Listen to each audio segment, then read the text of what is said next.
Welcome to the banker lamp. Please enjoy the video. You start with safety and access.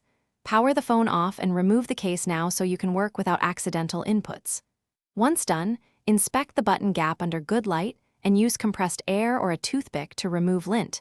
Do this gently to avoid pushing debris further. If the button still feels stuck, you'll need to open the back. Make sure you have the correct screwdriver and a heat source to loosen adhesive before proceeding carefully.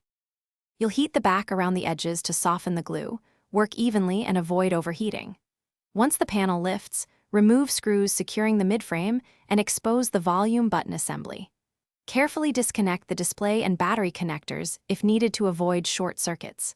Next, inspect the rubber button dome and the metal bracket. Press the dome to test tactile response and examine the ribbon cable for tears or corrosion that prevent contact. You can often fix the issue by replacing the ribbon or repositioning a bent bracket.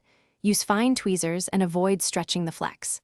Once mechanical parts look good, clean the contact pads with 90% plus isopropyl alcohol and let them dry, then fit a new rubber dome if the old one is flattened. Reassemble in reverse order, power on, and test the button. If it still fails, try a software button mapper to confirm hardware failure. Thanks for watching. If this was helpful, leave a like and consider subscribing. See you next time.